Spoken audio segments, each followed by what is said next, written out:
Malam itu, Aibda Satria baru saja menyelesaikan tugas pengamanan malam di sebuah kantor pemerintahan di pusat kota Salatiga. Tubuhnya lelah, tapi pikirannya tetap waspada. Ia menghidupkan motornya, sebuah Vario putih yang biasa ia kendarai, dan memutuskan untuk pulang lewat jalan baru yang lebih sepi tapi bisa memangkas waktu hampir setengah jam. Jalan itu dikenal sunyi dan jarang dilewati, apalagi tengah malam, namun bagi Satria, waktu adalah segalanya. Ia mengenakan jaket dinas dan menyimpan pistol dinasnya di dalam tas pinggang. Helm hitam menutupi wajahnya, dan lampu motor menyala terang menembus gelapnya malam. Di sisi kanan dan kiri jalan, hanya hutan dan ladang kosong yang membentang, tanpa satupun rumah warga. Satria menyetel volume HT yang dibawanya, sekadar jaga-jaga jika rekan menghubunginya atau dalam kondisi darurat. Ia sudah sering melewati rute ini, dan sejauh ini tak pernah ada masalah. Namun malam itu terasa berbeda. Angin terasa lebih dingin, dan beberapa kali bulu kuduknya berdiri tanpa sebab.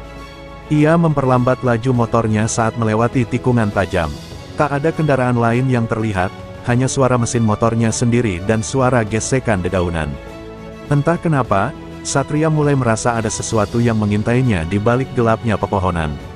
Saat melintasi jembatan kecil di tengah jalan, Satria sempat melihat sekelebat bayangan bergerak di antara semak-semak. Ia memperlambat motornya dan memandangi sekitar, namun tak terlihat apapun. Dengan pengalaman bertahun-tahun sebagai anggota polisi, ia tahu bahwa insting jarang salah.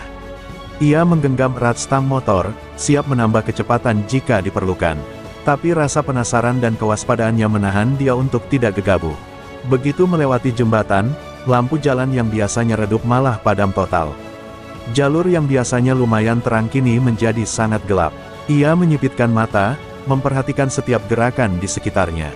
Beberapa meter di depan, ia melihat ada batu besar di tengah jalan, seolah sengaja diletakkan untuk menghentikan laju kendaraan.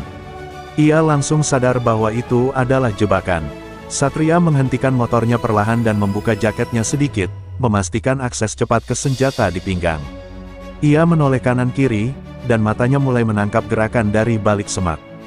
Bayangan-bayangan mulai muncul satu persatu. 5 orang pria dengan penutup wajah dan senjata tajam melangkah ke tengah jalan, mengepungnya dari segala arah. Suasana malam yang tenang berubah menjadi mencekam. Ini bukan hanya percobaan perampokan biasa. Ini jebakan mematikan. Satria menarik napas panjang. Ia turun dari motor dengan tenang, mencoba mengukur situasi dan jarak antar pelaku. Para begal itu terus mendekat perlahan, mengangkat senjata tajam, dan satu di antaranya menodongkan senjata api rakitan ke arah dada Satria. Mereka bersuara kasar, meminta Satria menyerahkan motor, dompet, dan tas pinggangnya. Satria tahu bahwa jika ia menyerahkan semua itu, kemungkinan besar ia tetap akan disakiti atau bahkan dibunuh. Jalan baru ini jauh dari pemukiman dan hampir mustahil ada yang lewat tengah malam seperti ini. Salah satu begal maju lebih dulu dan menarik paksa tas di pinggangnya. Saat itulah Satria bergerak cepat, menarik tangan pelaku dan membantingnya ke tanah. Aksi itu membuat para begal lainnya terkejut sejenak, namun dengan cepat mereka menyerang bersamaan. Satria sempat menghindar dari sabetan pertama, namun sabetan kedua mengenai lengan kirinya. Darah mulai menetes, tapi adrenalin membuat rasa sakitnya tertahan. Ia menendang satu pelaku hingga terjungkal ke parit dan merampas pisau dari tangan begal lainnya. Duel semakin brutal. 2 lawan 1 membuat tubuh Satria terus menerima pukulan dan goresan. Salah satu begal mencoba menusuk dari belakang, tapi Satria berbalik cepat dan menyikutnya dengan keras. Ia kemudian berlari ke arah motornya untuk mengambil HT, namun seorang begal menendangnya hingga terjatuh. Di tanah, Satria melihat senjata api rakitan yang terlepas dari tangan pelaku pertama. Tanpa pikir panjang, ia mengambil senjata itu dan mengarahkannya ke begal yang hendak menikamnya lagi. Suara letusan meledak di malam gelap, menghentikan segalanya. Tembakan itu membuat suasana menjadi hening sesaat. Salah satu begal terkapar dengan luka tembak di dada, darah mengalir deras di aspal jalan. Temannya menjerit panik dan langsung melarikan diri ke arah hutan yang gelap. 2 pelaku lainnya saling pandang sejenak, kemudian memilih kabur mengikuti rekannya, meninggalkan teman mereka yang sekarat. Satria, masih terengah-engah, perlahan bangkit meski tubuhnya dipenuhi luka. Ia memegangi lengannya yang terus mengucurkan darah dan menyeret tubuhnya ke pinggir jalan. Ia mengambil hatnya yang terlempar ke semak-semak dan dengan suara serak memanggil bantuan, "Pos Alfa, di sini Aibda Satria. Perampokan, kontak senjata, satu pelaku tumbang, butuh bantuan medis, segera." Suaranya nyaris tak terdengar karena napasnya mulai sesak. Ia duduk bersandar di pohon sambil menodongkan senjata ke arah sekitarnya, berjaga-jaga jika pelaku kembali. Beberapa menit kemudian, suara HT dari pos membalas dan menyatakan bahwa bantuan sedang meluncur. Di kejauhan, suara lolongan anjing liar mulai terdengar, seolah mencium bau darah. Satria menatap ke langit malam yang penuh bintang, matanya mulai kabur. Ia sempat melihat wajah begal yang tewas, masih muda, mungkin belum genap 25 tahun. Wajah itu beku, matanya terbuka menatap kosong ke langit, dengan darah mulai membasahi jalan aspal. Di antara rasa sakit dan lelah, Satria hanya bisa berdoa agar dia bisa selamat malam itu. Beberapa menit kemudian, sirene polisi dan ambulans memecah kesunyian malam. Tim dari Polres Salatiga tiba dengan senjata lengkap, menyisir area dan menemukan Satria dalam kondisi lemas dan penuh luka. Mereka juga menemukan jenazah begal yang masih hangat, serta senjata tajam dan pistol rakitan yang tergeletak di dekatnya. Petugas medis langsung memberikan pertolongan pertama pada Satria sebelum membawanya ke rumah sakit terdekat. Sementara itu, tim lainnya mulai melakukan olah TKP dan mencari jejak para pelaku yang melarikan diri. Berita tentang insiden ini segera menyebar cepat ke kalangan kepolisian dan warga sekitar. Banyak yang tidak percaya bahwa aksi begal bisa seberani itu, bahkan menyerang anggota polisi aktif. Namun keberanian dan ketegasan Satria dalam menghadapi situasi tersebut membuat banyak pihak kagum. Ia tak hanya mempertahankan diri, tetapi juga menggagalkan aksi kriminal dan berhasil melumpuhkan satu pelaku. Meski nyaris kehilangan nyawa, ia tetap menjalankan tugasnya sebagai pelindung masyarakat. Sementara Satria dirawat di rumah sakit dengan luka yang cukup serius, Kapolres Salatiga datang menjenguk dan memberikan penghargaan langsung. Ia memerintahkan tim khusus untuk mengejar sisa pelaku dan mengusut siapa otak di balik kelompok begal tersebut. Dari hasil investigasi awal, para pelaku diketahui sering beraksi di jalan-jalan sepi, terutama menargetkan pengendara tunggal di malam hari. Polisi pun menetapkan prioritas tinggi untuk memburu kelompok ini sebelum mereka melukai lebih banyak orang. Tim Reserse Kriminal Polres Salatiga segera membentuk satgas kecil bernama Unit Hantu Malam, yang ditugaskan khusus menyisir lokasi perbukitan dan ladang di sekitar jalan baru tempat kejadian. Dari hasil olah TKP, polisi menemukan jejak kaki yang mengarah ke semak belukar dan beberapa barang bukti yang tercecer, termasuk sarung tangan berdarah dan senter kecil. Tim menyimpulkan bahwa para pelaku melarikan diri ke arah kampung terpencil yang selama ini dikenal sebagai wilayah abu-abu karena minim pengawasan. Beberapa warga yang tinggal di sekitar kawasan itu mulai dimintai keterangan. Seorang petani tua mengaku pernah melihat sekelompok pemuda tak dikenal berkumpul di gubuk kosong dekat hutan beberapa malam terakhir.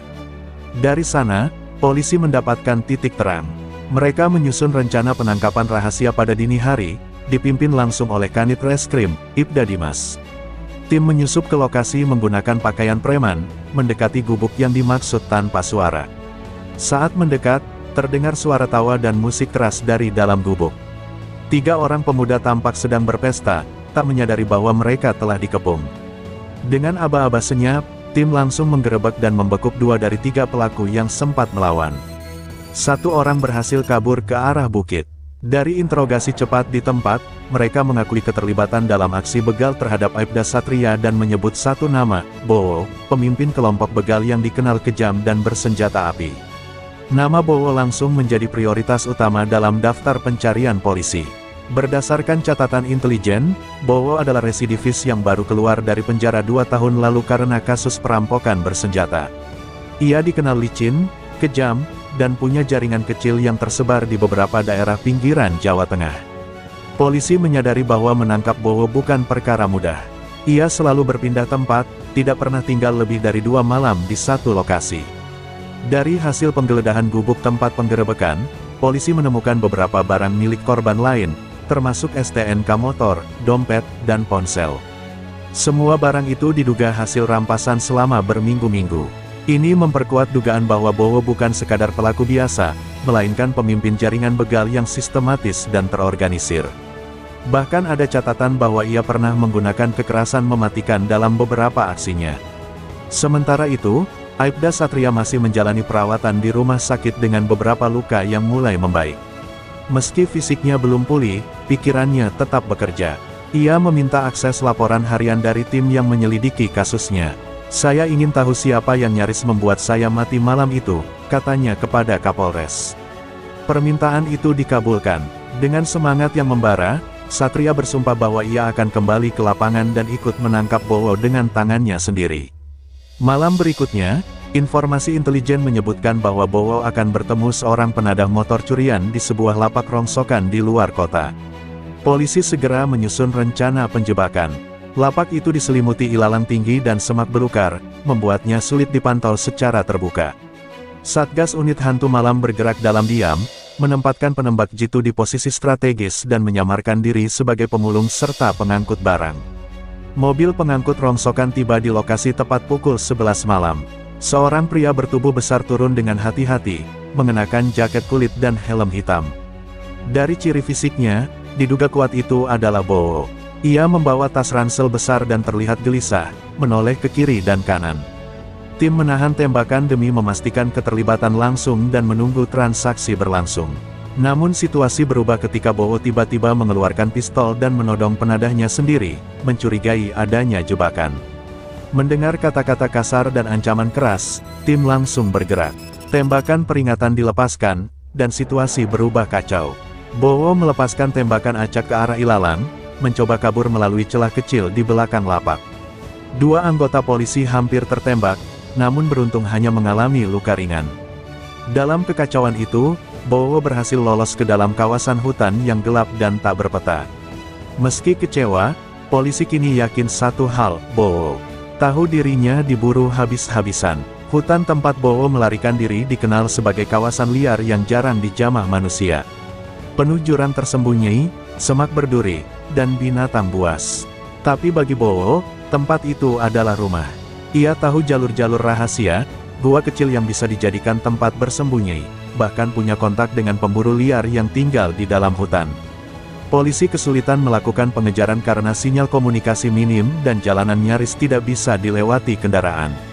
Sementara tim pelacak menggunakan anjing K9 dan drone thermal, Aibda Satria memohon pada atasannya agar diizinkan turun langsung ke lapangan.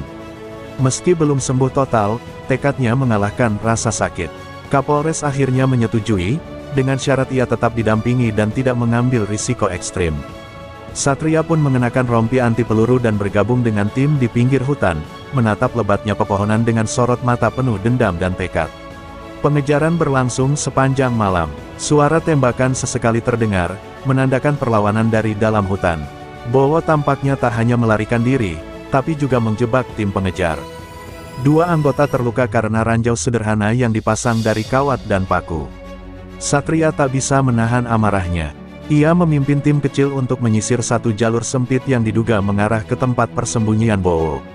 Saat itulah mereka menemukan jejak baru, sisa makanan, abu api unggun, dan setetes darah segar.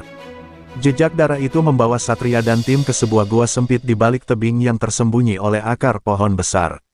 Dari luar, gua itu tampak gelap dan sunyi, tapi udara panas keluar dari dalamnya, tanda ada aktivitas manusia. Tim memasang strategi pengepungan dengan hati-hati. Mereka tahu, jika Bowo merasa terpojok, ia bisa saja melakukan tindakan bunuh diri atau menyerang secara brutal. Satria mengambil posisi di depan pintu gua, mengarahkan pistol dan memberi aba-aba pelan. "Bowo, kamu sudah dikepung. Keluar dan serahkan diri," teriak Satria. Tak ada jawaban, hanya gema kosong dan suara napas berat dari dalam gua. Beberapa detik kemudian, sebuah tembakan keluar dari dalam gua, mengenai batu dan memercikkan serpihan ke arah tim. Polisi membalas dengan menembakkan gas kejut ke dalam gua, lalu menerobos masuk. Di dalamnya, suasana mencekam. Gua sempit dan gelap, dengan dinding licin dan hanya satu lorong kecil yang dalam. Di ujung lorong, Bowo terlihat tergeletak, terluka parah di bahu, namun masih menggenggam pistol. Saat melihat Satria, matanya membelalak, lalu tertawa lirih. "Kamu, masih hidup rupanya," katanya dengan nada menyeringai. Satria mendekat perlahan, senjata masih siaga. "Sudah selesai, Bowo. Tak ada tempat lagi buatmu." Tapi Bowo mencoba mengangkat pistolnya satu kali lagi, dan tanpa ragu, Satria menembaknya di dada. Dentuman itu menggema di dalam gua, mengakhiri semua. Setelah memastikan Bowo benar-benar tewas, tim membawa jenazahnya keluar dari gua dan segera mengabari markas. Pagi mulai menyingsing ketika iring-iringan mobil polisi meninggalkan kawasan hutan, membawa kabar bahwa pemimpin begal paling dicari di Salatiga telah tumbang. Warga yang mendengar berita itu menyambut dengan lega. Mereka berkumpul di pinggir jalan saat mobil patroli lewat, mengacungkan jempol dan memberikan ucapan terima kasih pada aparat yang telah berjuang sepanjang malam. Satria, meski luka-lukanya kembali kambuh karena terlalu memaksakan diri, merasa puas. Ia beristirahat di dalam ambulans sambil menatap langit pagi yang mulai cerah. Baginya, malam penuh darah dan rasa takut itu kini telah menjadi kenangan yang tak akan pernah ia lupakan. Ia tahu, tugasnya sebagai polisi tak akan pernah mudah. Tapi malam itu membuktikan bahwa selama ia masih bisa berdiri dan bertindak, kejahatan tak akan pernah menang. Di Polres Salatiga, sebuah upacara kecil diadakan untuk menghormati keberanian Satria dan tim unit hantu malam. Kapolres memberikan penghargaan dan menyampaikan pidato yang menyentuh. Keberanian bukanlah tanpa rasa takut, tapi keberanian adalah saat kita tetap maju meski rasa takut itu besar, ucapnya. Dan Aibda Satria, dengan tangan dibalut perban dan luka di tubuhnya, hanya tersenyum. Ia tahu, tugas berikutnya mungkin sudah menunggu di tikungan jalan berikutnya. Meski Bowo telah tewas, penyelidikan tak berhenti di situ. Dari ponsel yang ditemukan di kantongnya, polisi menemukan sejumlah pesan terenkripsi, catatan transaksi, dan daftar nama yang mencurigakan. Beberapa di antaranya adalah nama-nama yang sudah masuk dalam daftar target operasi, tapi sebagian lagi adalah orang-orang yang belum pernah terdengar. Kapolres segera membentuk tim siber untuk membongkar komunikasi Bowo, karena dicurigai jaringan begalnya masih aktif dan terorganisir.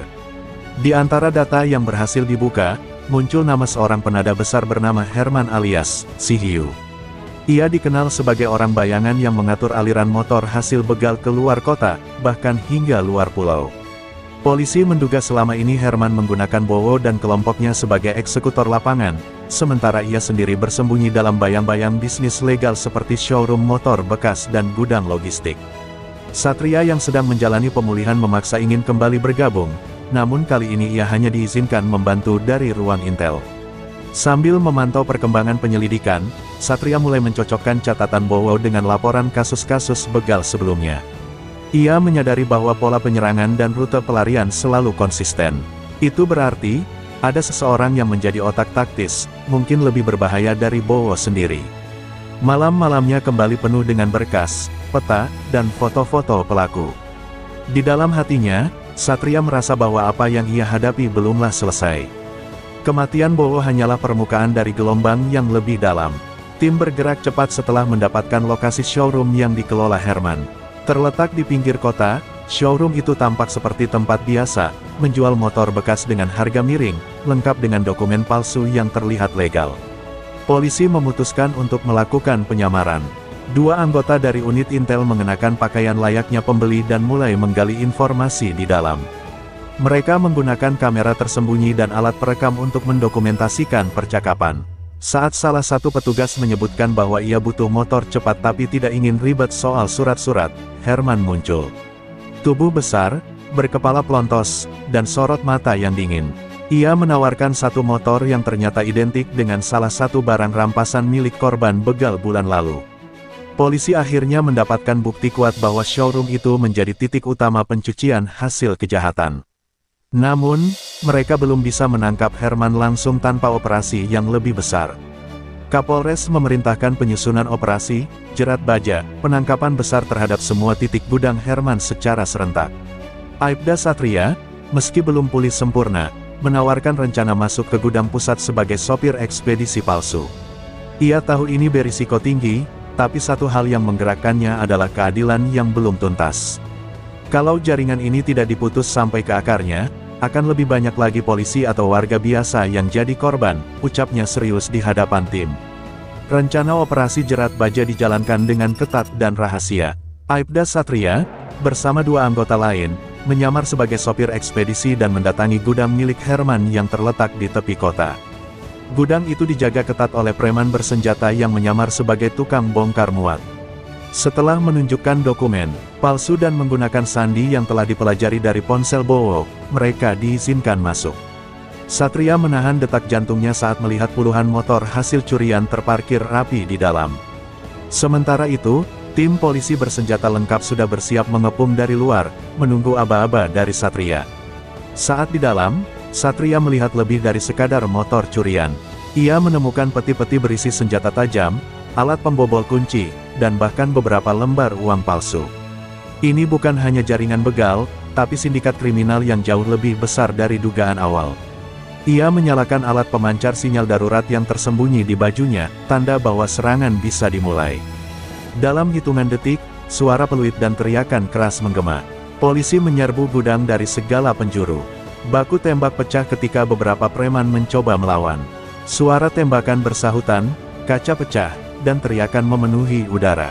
Satria melindungi diri di balik tumpukan ban, lalu menembak dua pelaku bersenjata yang mencoba kabur lewat pintu belakang.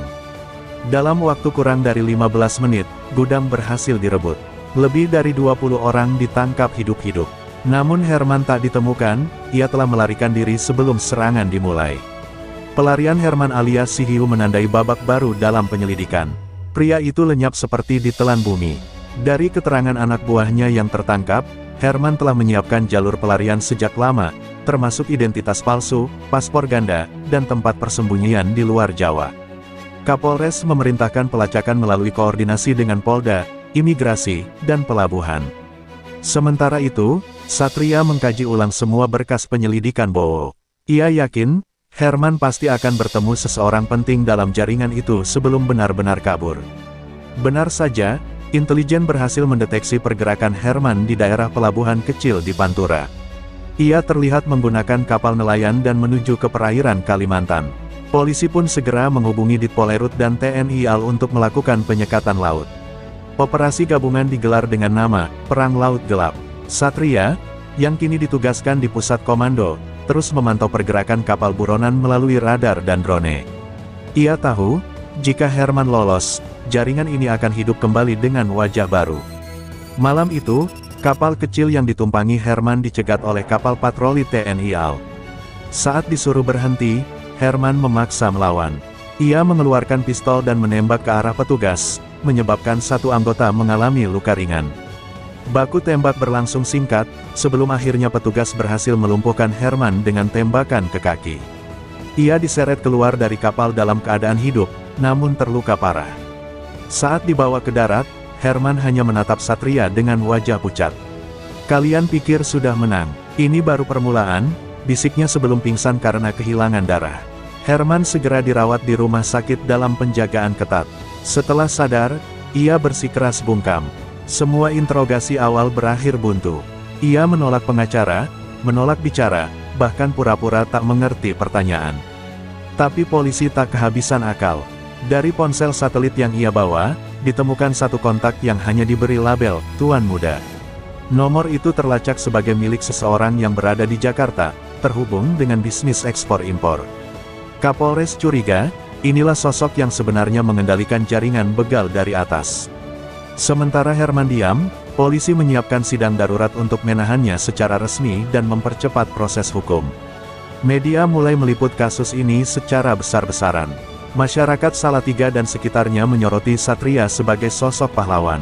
Tapi di balik itu, Satria terus dikejar rasa penasaran, siapa Tuan Muda? Dan mengapa Herman lebih takut menyebut namanya daripada dihukum mati sekalipun? Suatu malam, seorang wanita misterius datang ke kantor polisi dan meminta bertemu Satria. Ia membawa tas kecil dan mengenakan cadar. Di ruang interogasi, wanita itu membuka cadarnya. Ternyata ia adalah mantan kekasih Herman, yang kini hidup dalam pelarian. Ia mengaku ingin membantu menghentikan kekacauan yang diciptakan mantan kekasihnya itu. "Saya tahu siapa Tuan Muda. Dan saya tahu di mana dia menyimpan semua catatan bisnis kotor mereka," ucapnya lirih. Ia pun menyerahkan flash disk yang berisi video pertemuan rahasia, daftar transaksi, dan koneksi ke sejumlah pejabat daerah. Satria menatap layar komputer itu dengan rahang mengeras, ini lebih besar dari yang ia kira. Flash disk yang diberikan wanita misterius membuka tabir yang mengerikan. Di dalamnya, Terdapat bukti video bahwa tuan muda ternyata adalah seorang pengusaha muda dengan koneksi politik kuat. Ia selama ini mendanai jaringan begal untuk dua tujuan, mencuci uang hasil bisnis gelap, dan menciptakan ketakutan agar bisnis pengamanannya laku keras. Lebih parahnya, ia bahkan diketahui pernah menghadiri pertemuan informal dengan beberapa oknum pejabat dan aparat yang kini diduga menerima suap rutin. Kapolres langsung menggelar pertemuan tertutup dengan Polda dan Komisi Pemberantasan Korupsi. Mereka sepakat membentuk Satgas Gabungan untuk menangkap tuan muda dan mengungkap seluruh jaringannya. Satria kembali diberi peran penting, kali ini sebagai penjebak. Ia harus memancing tuan muda keluar dengan menyamar sebagai perantara Herman yang membawa catatan bisnis baru dari Salatiga. Operasi ini sangat berisiko, karena jika identitas Satria terbongkar, nyawanya tak akan selamat. Pertemuan diatur di sebuah hotel mewah di Jakarta. Satria datang dengan penyamaran total, mengenakan jas rapi dan membawa koper palsu. Di ruang VIP hotel, tuan muda akhirnya muncul, muda, karismatik, dan sangat licin. Ia tertawa ringan saat membuka percakapan, seolah semua ini hanya urusan bisnis biasa. Tapi sebelum ia sempat menyentuh koper, pasukan gabungan menyerbu masuk. Tuan muda berusaha kabur, tapi sudah terlambat. Ia ditangkap dan diborgol di hadapan publik. Sebuah bab besar kejahatan pun runtuh dalam satu malam yang panjang. Penangkapan tuan muda mengguncang publik. Berita ini menyebar seperti api membakar hutan kering. Sosok yang selama ini dianggap tokoh dermawan dan pengusaha muda visioner ternyata dalang di balik jaringan begal dan pembunuhan. Rumah dan kantornya digeledah, ditemukan tumpukan dokumen, senjata ilegal, dan rekaman CCTV pertemuan rahasia dengan tokoh-tokoh elit. Beberapa pejabat mulai dicopot, beberapa lainnya diperiksa intensif. Kota Salatiga yang selama ini dihantui rasa takut perlahan bangkit, merasa keadilan akhirnya datang. Satria kembali ke Salatiga dengan sambutan hangat. Warga membuat spanduk dukungan dan menyebutnya, pahlawan jalan baru. Namun bagi Satria, ini bukan kemenangan yang membanggakan. Ia masih dihantui wajah jenazah Bowo, sahabatnya yang mati dengan tragis hanya karena melewati jalan yang seharusnya aman. Satria pun mendatangi makam Bowo, berdiri lama di bawah langit mendung. Ia berjanji dalam hati, akan terus membersihkan kota ini dari kegelapan, tak peduli seberapa besar ancaman yang datang. Sementara itu, Kapolres merancang program pemulihan. Jalan baru yang sebelumnya dikenal rawan, kini dipasangi kamera pengawas dan lampu sorot sepanjang jalur. Patroli malam ditingkatkan dan pos jaga dibangun di ujung jalan. Polisi aktif menyambangi masyarakat, mengajak mereka berpartisipasi dalam sistem keamanan lingkungan. Warga pun kembali berani keluar malam, dan suara-suara motor yang dulu menakutkan kini berubah menjadi tanda kehidupan. Kota Salatiga perlahan sembuh dari luka yang dalam, namun tak pernah melupakan sejarahnya. Meski jaringan utama sudah tumbang, Satria tahu akan selalu ada sisa-sisa kecil yang mencoba bangkit. Beberapa anak buah Herman dan tuan muda masih buron, dan jaringan gelap seperti itu tak pernah sepenuhnya mati. Tapi kini, Salatiga punya sistem pertahanan yang lebih kuat, sinergi antara polisi dan masyarakat. Sebuah tim khusus dibentuk, bernama Tim Jalan Putih, yang bertugas mengawasi dan membasmi potensi ancaman kriminal di jalur-jalur rawan kejahatan. Satria diangkat menjadi perwira utama dalam tim tersebut. Namun dalam kesibukannya, ia tetap menyimpan satu benda kecil di laci mejanya, helm putih milik Bowo, yang sempat ditemukan remuk di lokasi kejadian. Setiap kali memegangnya, Satria mengingat tawa sahabatnya, keberaniannya, dan pengorbanan yang menjadi pemantik kebangkitan kota ini. Ia tahu, luka itu tak akan pernah benar-benar hilang, tapi dari luka itulah lahir kekuatan yang tak ternilai. Dalam rapat terakhir sebelum bulan berganti, Kapolres mengumumkan bahwa jalan tempat Bowo gugur akan diberi nama baru, Jalan Bayangkara Bowo. Warga menyambutnya dengan haru. Anak-anak sekolah akan lewat jalan itu setiap hari, di bawah sinar lampu yang terang dan mata kamera pengawas. Mereka akan tahu bahwa seorang polisi pernah berjuang dan mati agar jalan itu menjadi aman. Dan dari sana, semangat menjaga kebaikan akan terus diwariskan. 1 tahun telah berlalu sejak malam berdarah itu. Salatiga berubah drastis.